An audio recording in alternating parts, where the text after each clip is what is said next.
If you've been online in the last week, you have probably experienced a bit of nervous system dysregulation. Today, I'm going to share with you a chat that I did with my good friend Irene Lyon over on Instagram this past Tuesday, where we talk about nervous system dysregulation, how it impacts our hormones, how it can show up specifically more so in midlife and manifest as things like frozen shoulder. We talk about implications of using hormones because I'm very open minded about that topic, but I also have a lot of clients who try them and it doesn't necessarily fix the issues like frozen shoulder, and just how to navigate this new world where there's a lot of dysregulation going on. So I'm excited to share this chat with you. If you watch the video, you will hear me say, comment or DM the word Irene, and I will send you over the link with the video playlist that I've done with Irene, as well as a link to her offerings. You don't have to comment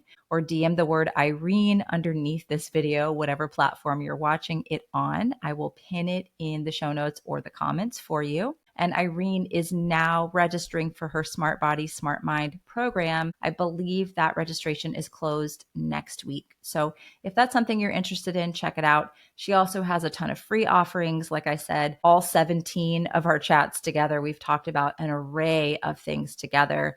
And she has a free YouTube channel that you could really just get lost on for days listening. So I hope you enjoy this chat. A lot going on right now. I think a lot of Yes. people are feeling very dysregulated. As I mentioned on our WhatsApp chat, we are going to stay Switzerland in this topic with not bringing up everything because I don't think everyone needs to know how I feel about absolutely everything. God no. Um, Why should they, right? I mean, I often think, I went to university for some years and I had some great professors. And I've been thinking about this the last couple of years because I'm on social media, obviously. And not just my best professors, all of the professors, you had no idea about anything mhm, with them. They just showed right. up, they taught their lecture, maybe they graded your exams, but usually it was their teaching assistants. And then that was it. And That's you had no it. idea about anything. Um, and I miss that. I miss that world of It's not just, that way anymore. no, no, Oh, no. Oh, I'm gonna well, it's keep my mouth okay. shut about it because I have some not great things to say about that whole thing. But anyway, Yes. Yeah. someone just asked a great question, and that's one of the topics that you and I were hoping to talk about today Hormones. was hormone imbalance and nervous system regulation because again, you and I, we chat on WhatsApp, we talk, we've been friends for the last 5, 6 years now. Yeah. So we've been through all the hormone stuff and there's a link here with nervous system dysregulation Yeah. and Yeah. perimenopause in particular and hormone Yeah. changes, right? Yeah. I mean, I'm not going in and looking at the biochemistry of it in Yeah. the way you may, or a functional medicine doctor, or a naturopath, or even a GP. But over the years, I've heard this trend. So I'll just name it. Um, as women get older, things change. And I think we know that. That's a given.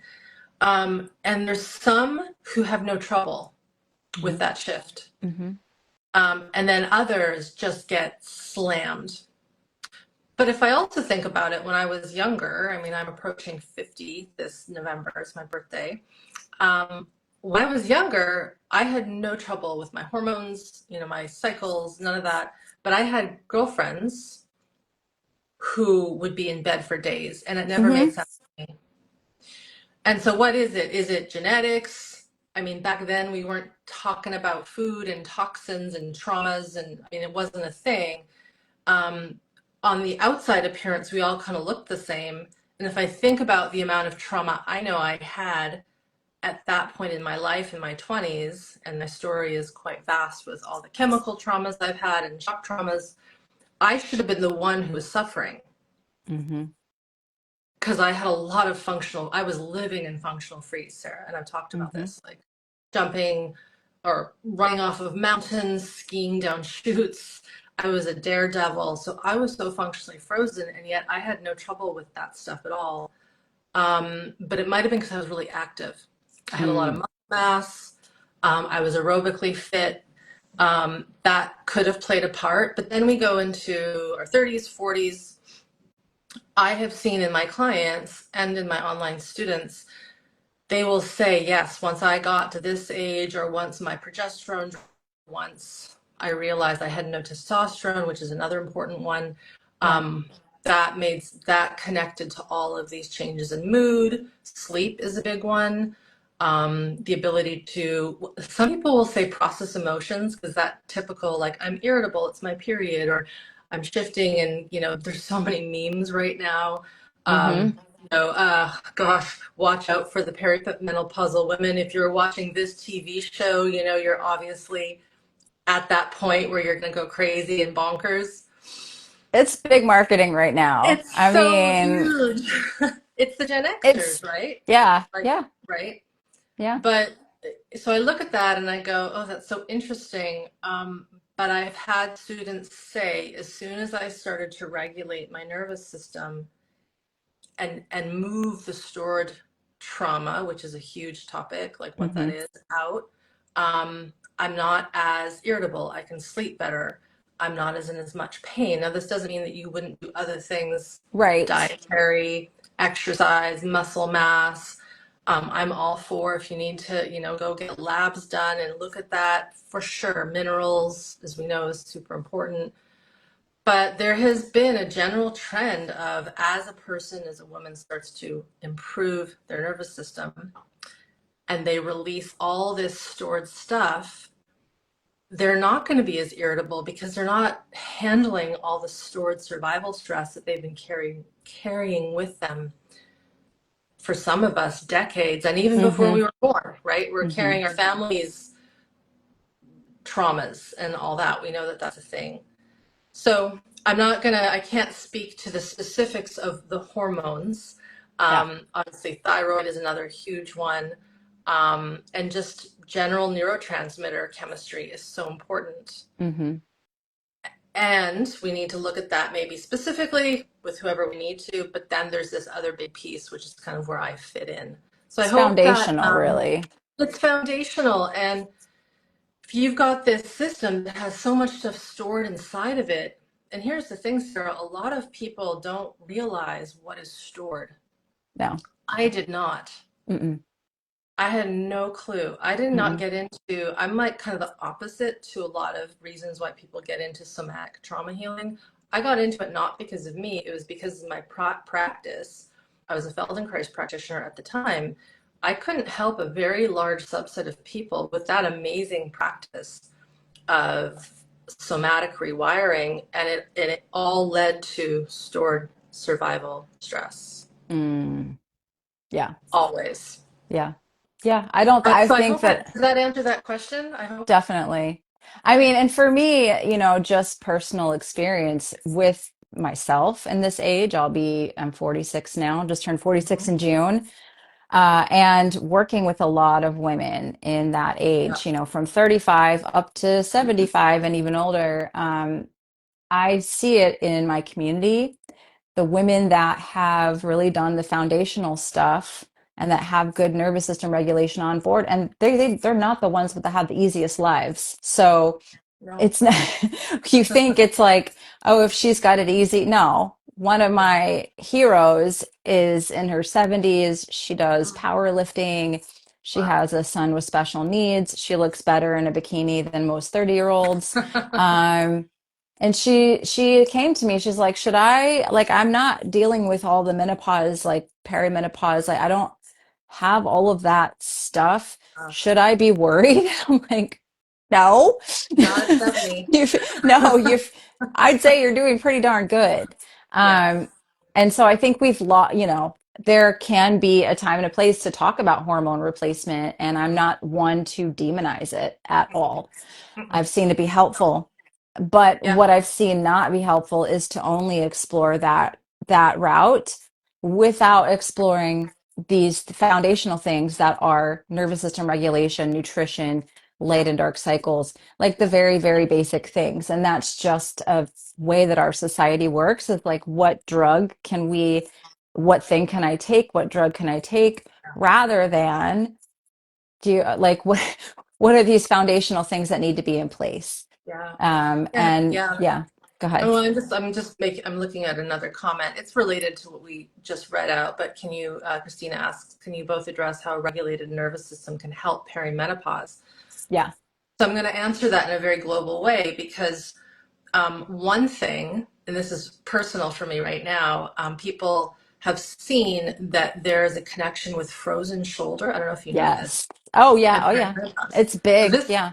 this is a perfect proxy for actually me explaining I can't speak today. Stored survival stress. Everyone say it with me. Stored survival stress, frozen shoulder, and hormones changing. So Hmm. the reason this is top of mind for me right now is I'm in the midst of moving through an old shoulder injury that never had frozen shoulder tendencies because I got some Feldenkrais work on it when it happened way over 20 years ago. I fell skating on a lake, Mm. ice skating, hit a divot. I was going really fast, Sarah. I was racing with my then husband. I'm a good skater. I was a good skater. Hit a divot, flew in the air, landed on this hand, and jammed my humerus bone into my shoulder joint. And within 2 weeks, I couldn't open my mouth. There was Oh no. so much tension around my shoulder and neck and jaw. So we'll move that story away because that happened. I treated it in the moment 2 weeks later. I'll say that. But recently, I've been actively working on the tissue with a body worker, massage, Rolfing, myofascial. And Mm. so this is flaring up, but I have full strength and I have full range Range of of motion. motion. That Yeah. is now frozen shoulder. Right. What frozen shoulder is when, and I can't really just show it, but you can't even move your arm up Hmm. a degree out to the side. A woman cannot brush her hair, can't take a shirt off, can't hug her kids, can't carry. It's very, very debilitating. I've worked with people with frozen shoulders too, actually, if I'm thinking about one person. But what is occurring, I think, is we reach this age where we've stored up all of the times we haven't pushed back, we haven't set up a boundary. Hmm. Um, And so I'm going to go back to that. I want to make another nervous system piece in here. Stick with me, everyone. When we have been wronged, if we have been attacked, if we have been abused, if we've been held down at the dentist because we don't want something to happen, but they, keep us down or they push us down or something like that, or we want to like punch someone in the face, but we can't because it's not appropriate, right? I'm sure we all want to do that at a certain time. Or we want to strangle someone's neck, Yeah. even our children's, because we're going crazy, or our husbands. Like these are just like we are also animals, right? We're human, but we've got this need to protect. Hmm. Hmm. That's part of the Hmm. fight, flight, sympathetic. So because of our socialization and our conditioning, because we're not going around killing people, we hope, we have this fight in us that wants to push and scratch Hmm. and kick and all these things, run, right? Fight, flight, but we've stored it in. Hmm. That creates a system that is under so much strain. One way that that can come out is in an autoimmune illness. Interesting. This is the work of Gabor, not his Yeah. work, but he's really researched it in his book, When the Body Says No. Wonderful book for reference material. Hmm. Cancer, autoimmune, ALS, MS, those are neurodegenerative conditions. And then even circulatory issues like Raynaud's, for example. A more significant one would be called RSD, which is really horrific. It's where there's almost this dystrophy in nerves and the skin starts to marble and it's very uncomfortable. Gut problems, Hmm. IBS, Crohn's. The list is huge. I've done many videos on chronic illness and nervous system dysregulation. So some people get to this age that say Hmm. we call mid-age, and that's where these problems come up. Hmm. Even severe anxiety can start to come up. Depression, feeling fearful, these things for no reason. But from what we've seen in my colleagues and my peers and my predecessors, it's from the sympathetic nervous system being on along with the freeze, which is the Yes. parasympathetic nervous system. I'm using my hands to describe that, stomping it down, saying, you can't fight and be a bitch. You can't fight and protect yourself or your children. So we're going to use this very sophisticated thing called the high tone dorsal of the parasympathetic. It's very fancy. It's part of the vagus nerve, and it's going to put you into a freeze, shutdown response. But under that, Sarah, is still the fight. Mm-hmm. And so when those systems, those two autonomic nervous system states are on at the same time, it poses a problem to the housekeeping of the system. You know the term autophagy, repair, cellular regeneration. This is where all that comes in. The system cannot repair, it can't recover, it can't immune enhance because sleep is not restorative, because Right. we're keeping a lid on all these old survival responses. So now if we go back to frozen shoulder, from what I've seen in the case studies I've read and I've worked with, frozen shoulder often pops up when there has been some kind of injury or massive shift in the body. Mm-hmm. And then it goes into this memory of, I need to stay really still and really quiet and not do anything. Freeze. The most significant case I ever worked with, and I mean, this is so interesting because I'm not in private practice anymore. So when I was, the women I was working with were maybe actually a little older than me because I would have been in my 30s. But this one woman came in, I wrote about her. If you look up the name Grace, the story of Grace in my name, it's, I think, the only case study I wrote. It's not her real name. She came in because she had two frozen shoulders. She had broken her ribs skiing. And so what happens when you break your ribs? You have to keep still. You can't move. You can't even breathe because breathing hurts. Sneezing hurts. I've done it. It does not feel nice, breaking ribs. And so over the course of weeks, her shoulders froze. And she came to me. This is when I was living in a ski town. She had gone to the chiro, the physio, the acupuncture, the massage person, the doctors. Nobody knew what was going on in that town. When everybody went through the little merry-go-round of healthcare providers and they weren't helped, they came to Irene, to me in my studio. So I'm working with her. I'm really speeding this story up. And I noticed the first time I worked with her, when she went to lie down on my table, because I work at a low-level table with Feldenkrais, she instantly stopped breathing. Mm. And I, as observation is one of my strengths and what I'm trained in, I'm like, did you just realize that you held your breath? And she was like, no, she had no clue. So I'm like, let's try that again. The moment she started to go down from vertical, everything in her system like froze. Oh, wow. So we probably worked for weeks just on that. 2 years in, this took a long time to work with. I was just starting my somatic experiencing training. I was learning about stored procedural memory and how if we don't get to fight and break free or run from a threat, those responses are stored in our system.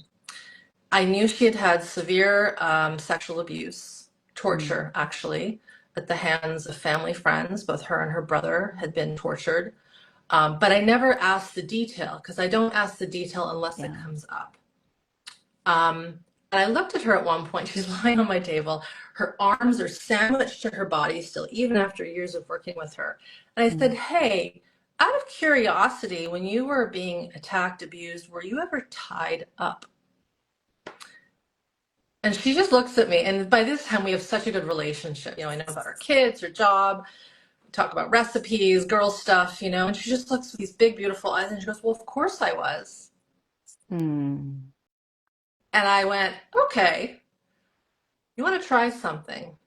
And by this time, I knew that she had the capacity to do that. And this is like 2 years in, Sarah. This is how long it took to get to this capacity building, which actually aligns beautifully with SBSM. Yes. I said, I want to try something. I'm going to put pressure against both of your arms quite a bit. That sound okay? She's like, yeah, let's try it.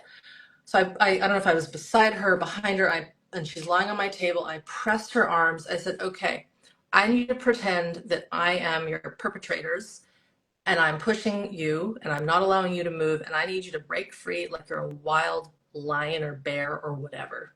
Take your animal of choice. Because sometimes humans, it's too hard for them to consider that a human could have that kind of Energy. rage, but Yeah. we can, Yeah. right? Ask any mother whose child is being harmed, and you know all about that. It's like you will do anything to protect your Mm-hmm. kids. We hope Mm-hmm. that's what women and fathers do. Anyone should be protecting children. And she felt it, and it wasn't just like a quick dance. I'm like, feel the energy, feel the energy. And she pushed and pushed and pushed, so much strength. She had kids, so she understood this element. Sarah, after that session, her arms were totally free. Wow. That's amazing. So it might seem miraculous, but it wasn't, because we had worked tirelessly at her feeling more safe to just even lie down and Mm. breathe with another human in the room. We had to work with her tracking her sensations, because it's not enough to just punch for the sake of Right. punching like I Right. am. That isn't actually going to activate and move out the real trauma in the system. Yeah. So to go back to the perimenopause question, I haven't forgotten.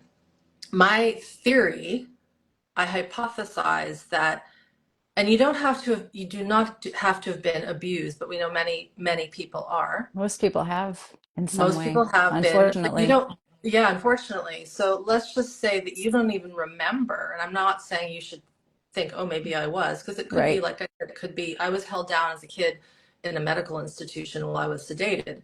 That Right. was terrifying as a 5-year-old. So it could be that, right? It could be sitting at a desk, being told to sit still, in a certain way, proper, as a child for years on end in a school system. Like that could do that too. But Mm-hmm. what I think is happening is we get to this perimenopause stage, the hormones start to shift that have sustained, we could say, our vitality without us having to do much. They kind of give a buffer, I think. Exactly. Yeah. Youth gives us a little bit of stuff. Like Mm-hmm. children's wounds Mm-hmm. heal quickly, right? Collagen. Yeah, all of Yeah. it.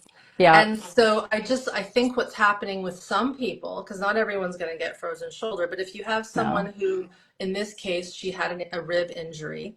So if you think, oh yeah, I was a gymnast, or I was a figure skater, or I fell off of a horse and I had a trauma to that shoulder, and at the same time I hated my parents and I wanted to punch them in the face every day, then you hit this age of mid 40s, for some it's earlier, Mm-hmm. um, and this protection, this hormonal protection shifts. That's when I think the frozen shoulder pops up. Mm-hmm. And And you can, there's and I'll uh just say, and this is why often physical therapy isn't enough. yeah. It might be helpful to keep the joints moving, because you don't want something to ossify. You don't want scar tissue to develop. That's a real thing. But you got to get into the survival, the emotion, and the movement, the self-protective, it's called self-protective movement responses that are governed by this autonomic nervous system and the fight flight. Yeah. I'll stop talking for a moment.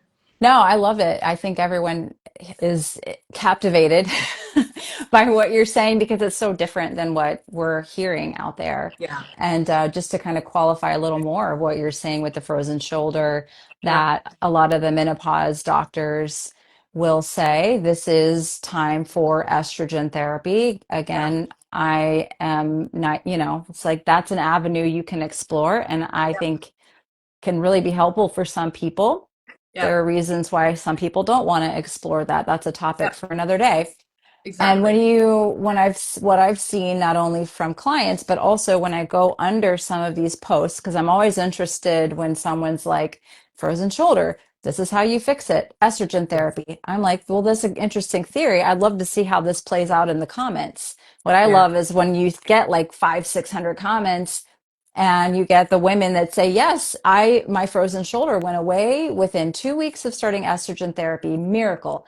Then you Wow. get then you get 10 comments that say started estrogen therapy, made zero difference Yeah. on my frozen shoulder. Still Yeah. had 2 excruciating years of Yeah. dealing with that after Yeah. starting it. So Yeah. again, I know people will say, "Oh, you're anti." I'm not. I'm just like, look, get all of Everyone's the different.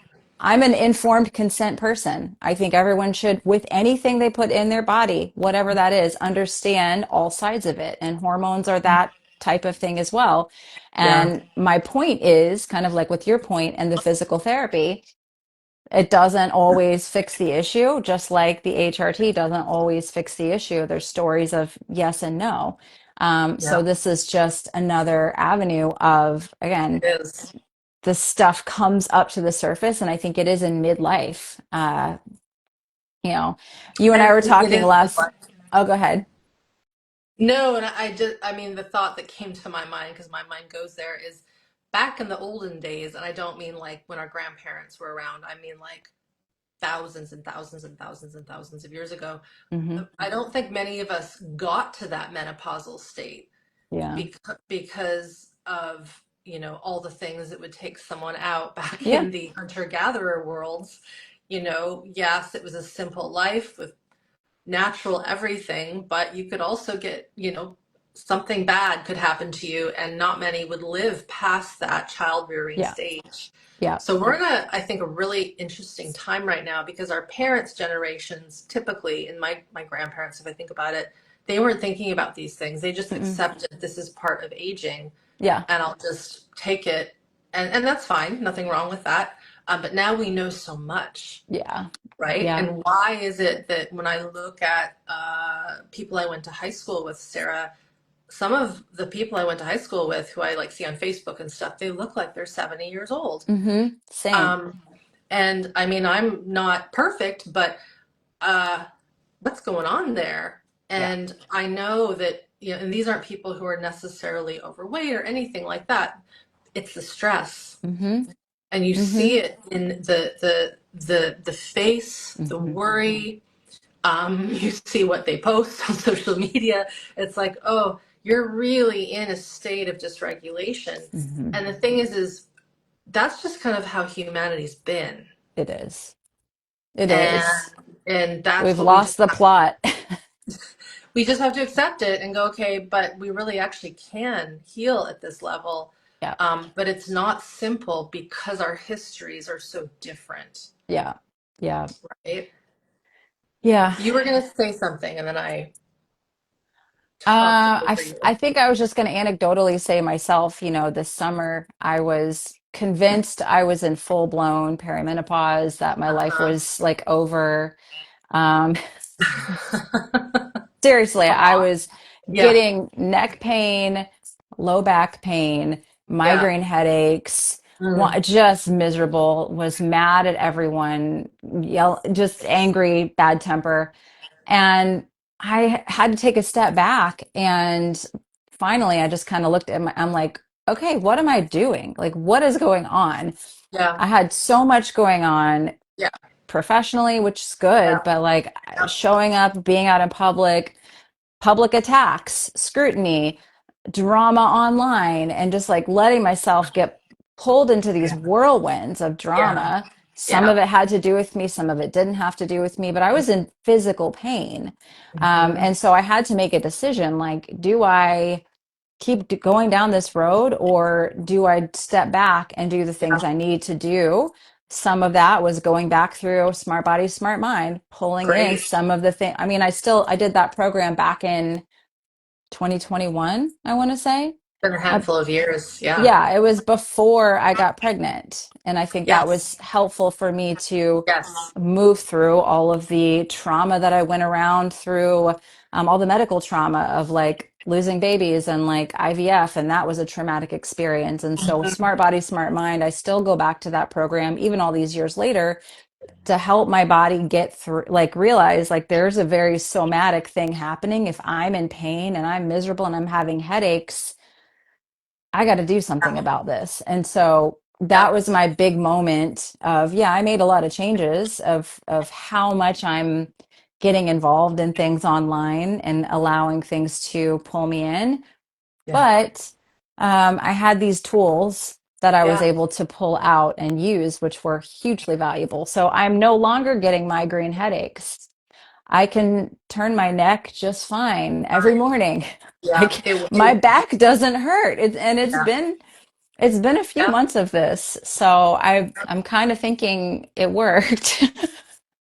Well, And I'm getting migraine older every headache. day. Yeah, no, migraine headache. That was the one thing I forgot to mention when I kind of had that laundry list of the things that can occur when we have stored, Oh my immense God, stored they were survival stress. horrible. Migraine headaches are one indication. Peter Levine would call them brainstorms.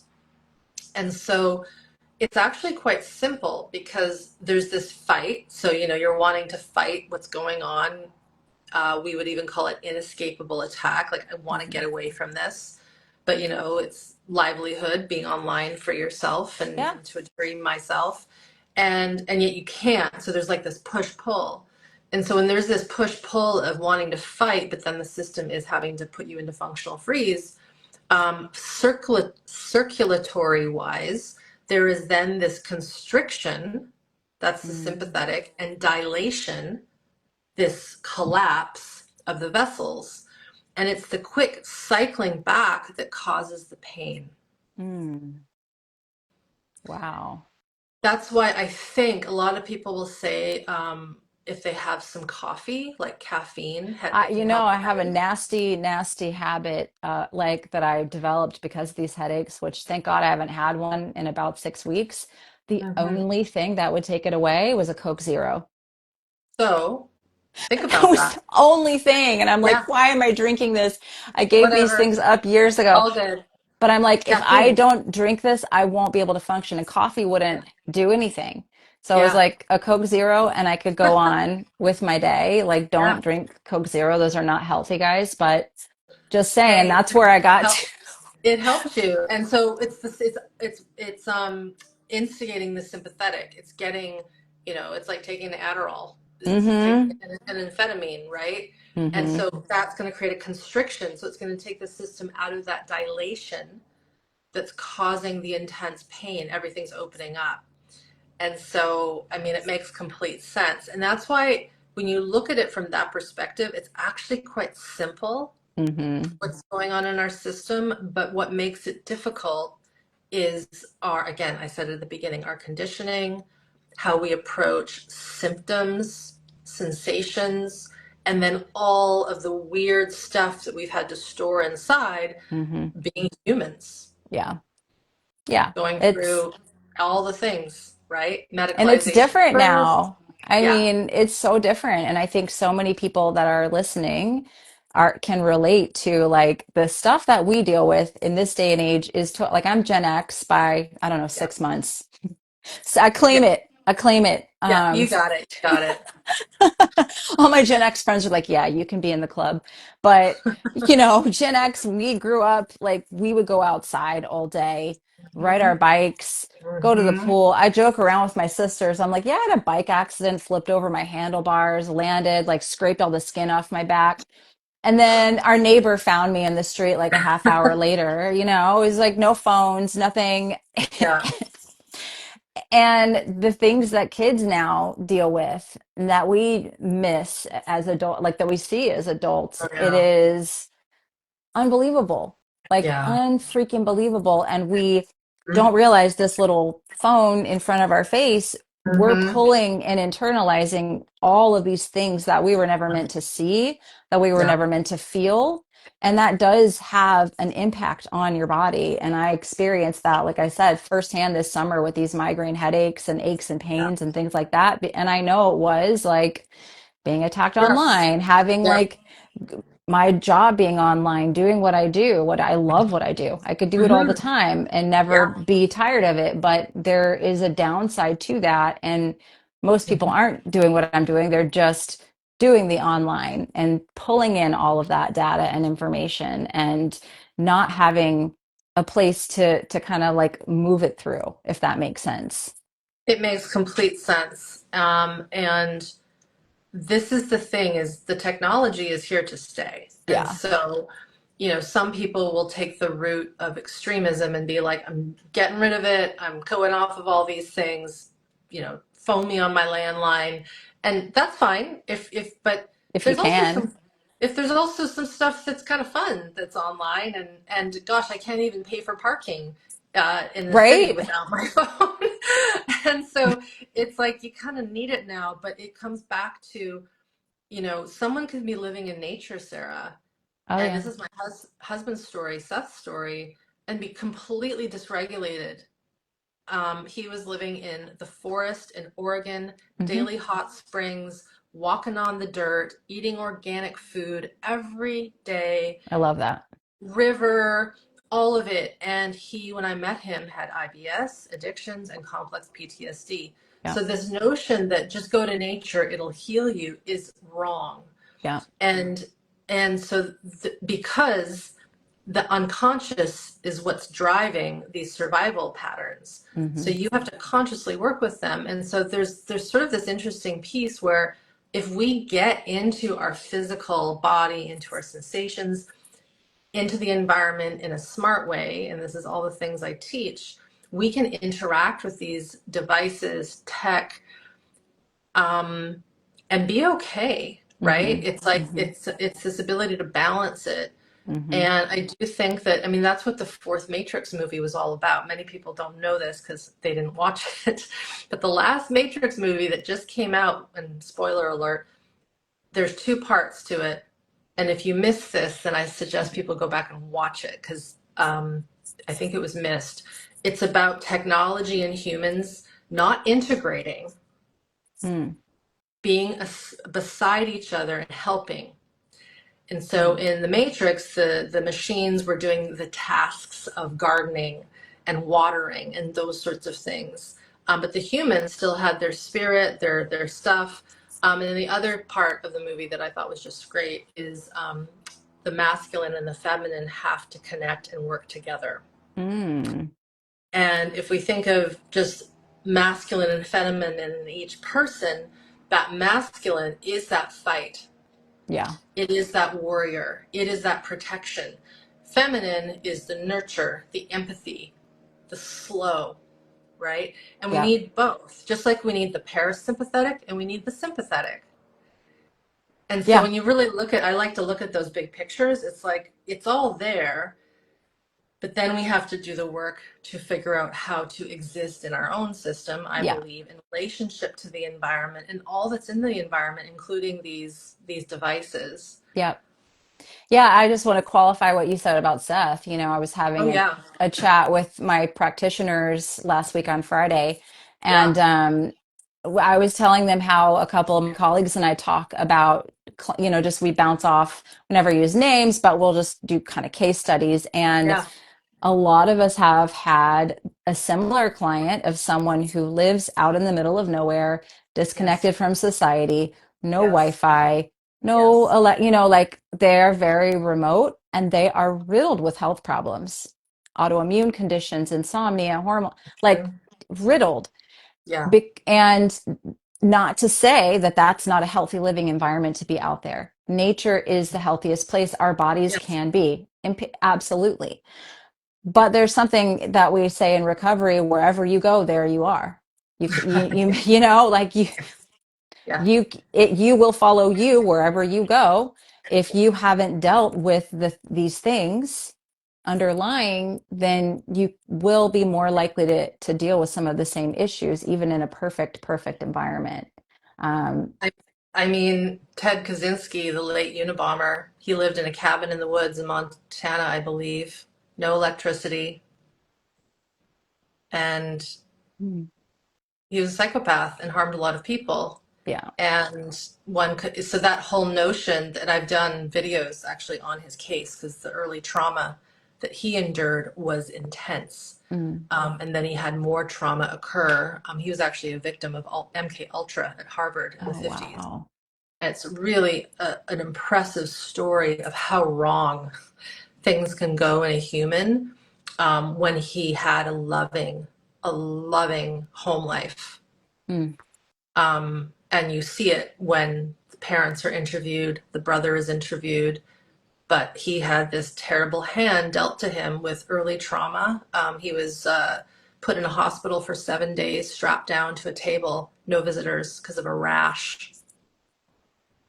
Oh, And his it's mom terrible. said, when I got him after those 7 days, he was limp. What is that? Collapse. And he wasn't the same. He wasn't the same baby. I think he was only 6 months old. Oh my God. It's And heartbreaking. it's actually it's amazing that he didn't die because Mm. babies will die when they have that lack of contact. So there was obviously enough occurring to keep him alert. Because you can go into cardiac arrest and just die when Yeah. you have that lack of connection. Yeah. So when you mentioned your clients that are living in the woods and There's no there's a balance. We still need to have some connection. connection, Yeah, we do. And the even if phone is not necessarily going to be enough. I hate to say it. God, God no. I'm hugging on my toddler. He's the only one here who will cuddle with me right now. Nothing wrong with that. I'm just like, come, I need cuddles. Yeah, Um, yeah, he's the yeah. only one here that will do that, but I need that, We need like, it. We just need that connection. hugs and connection. And yeah, we're not meant to be isolated. And so Mhm. that's something that gets ignored with healing. Yes. Um, I would love to ask you, because I know we've been Yeah, on 45 and we yeah. should wrap somewhat soon, but there's a lot of nervous system stuff out there. Hmm. And I have done your program and I see some of the other stuff that's out there, and I know people might be confused. Yes. I can attest to going through a 12-week intensive program and having these tools. I've gone back to 5, 6 years, later, and still Hmm. be able to pull them out and use them. What's the difference between someone just learning like somatic Movement. moves or exercises versus this that you Yeah. teach? Yeah, it's different. And so just I'll preface it by saying before I put this course into the ether, I was in private practice. So I've been working with humans since 1997 when I started in the fitness industry and then nutrition and Feldenkrais. And then, of course, this work, SE, working with early trauma. So I was fully steeped in a full time private practice for years. Um, and I'll just give a little bit of that background. The reason why I created the course was because it was very clear, Sarah, that working with someone like my client I mentioned with the frozen shoulders, Grace, it was a long time and a lot of dollars for her to get to where she got to. And I would say that there was still a lot that had to be worked with. In the time that Mm-hmm. we worked together, she got off of antipsychotics and I think antidepressants, Mm. was on 3 types of drugs, and anti-seizure meds. Those were the ones she didn't get off of at the time that we were working together. So it was sort of almost painful to me how slow Yeah. the progress was and how cost prohibitive it was for someone to give me $200 a week for years. Yeah. Like it actually didn't feel good, Yeah. do the math. That is a lot of Mm-hmm. money. Mm-hmm. And so I started creating resources. I started creating audio lessons and articles and PowerPoint presentations where I would teach the theory.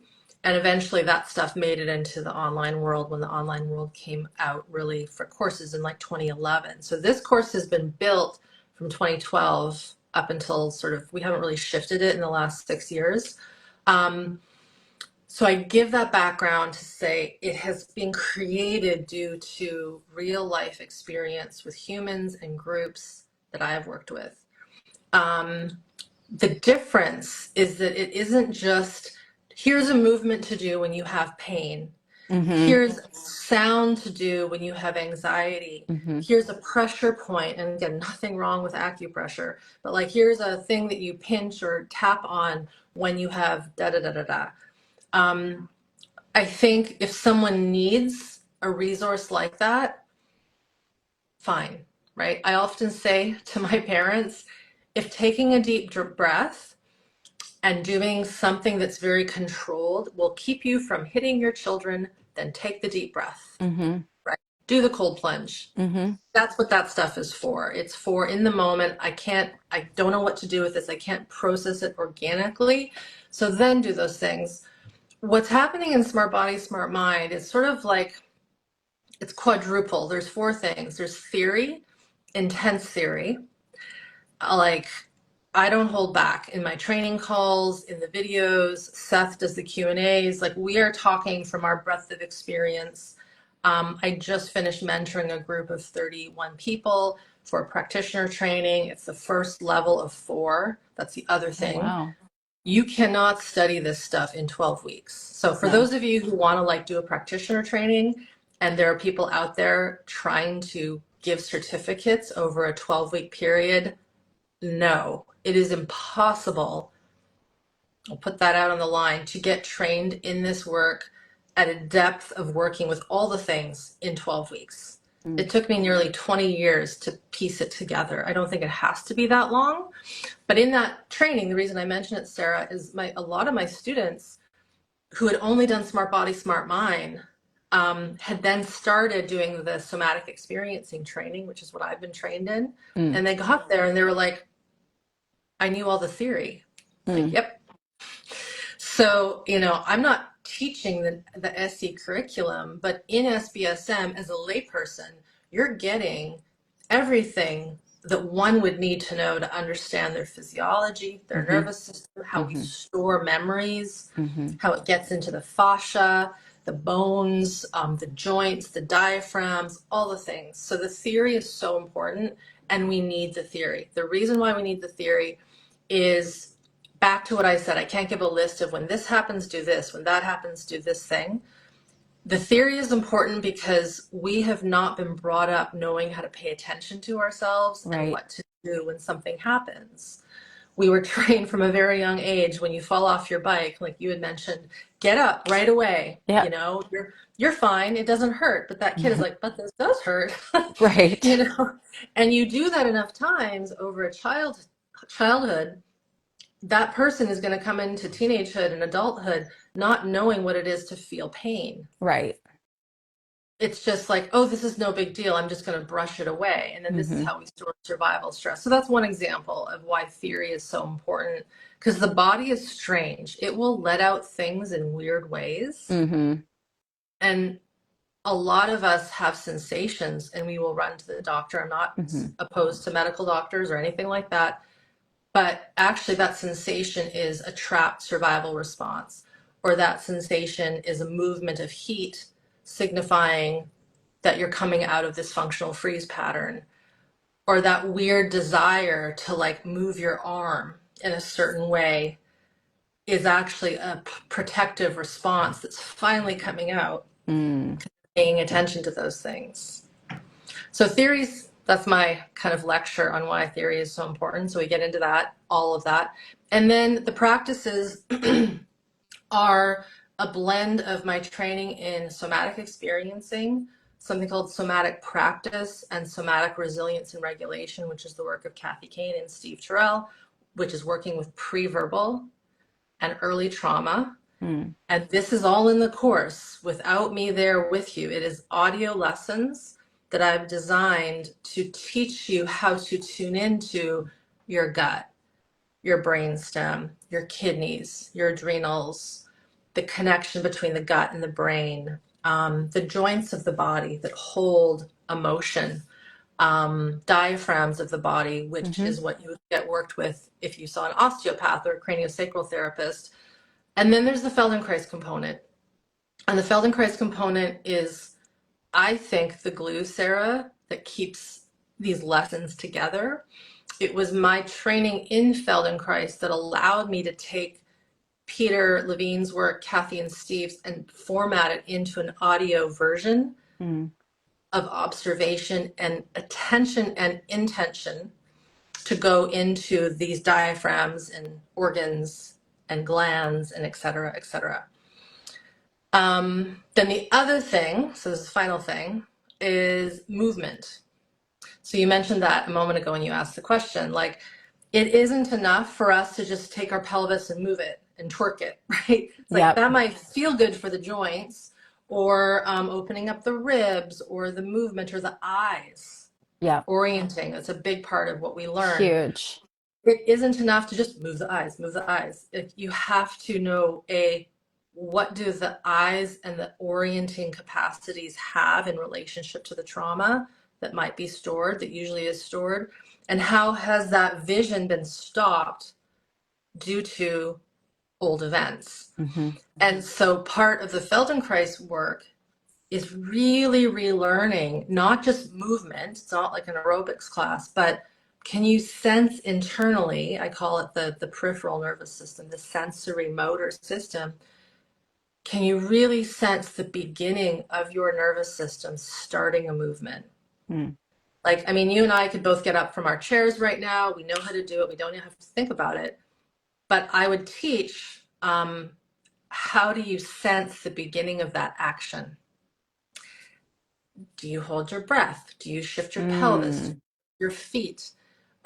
Do you only look to one side when you get up? All these little things. And so all these little details give us clues into how we hold pattern and how we hold certain ways of doing things. And I'm really simplifying it, but that is essentially one of the, I would say, highlights and one of the differentiating factors.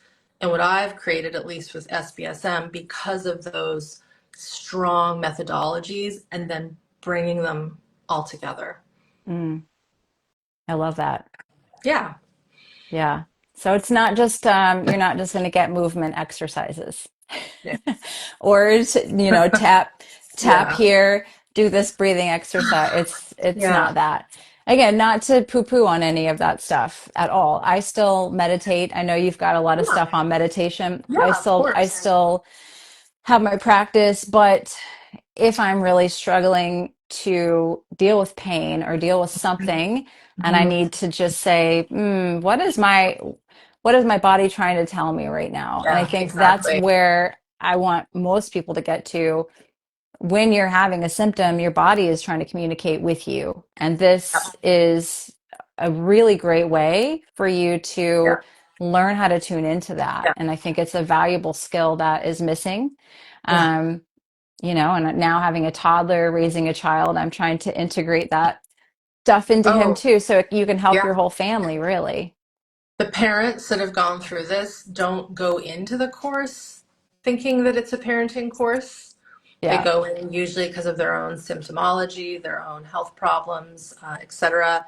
And then they realize, wow, I've completely changed how I see my children.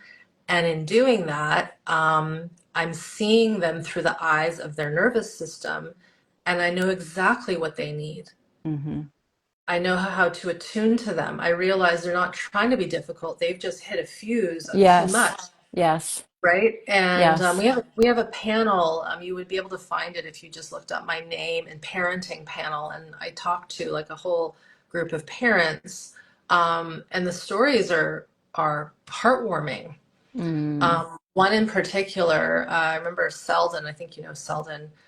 She's in your area. Mm. She's friends with Janet Raftis. Okay. Um, she said to me, it wasn't until she has two children that are like kind of preteen and a little younger, and she said, I love my children, but it wasn't until I got my regulation on board that I really felt the love. Like I didn't Yeah. feel the love because of the trauma.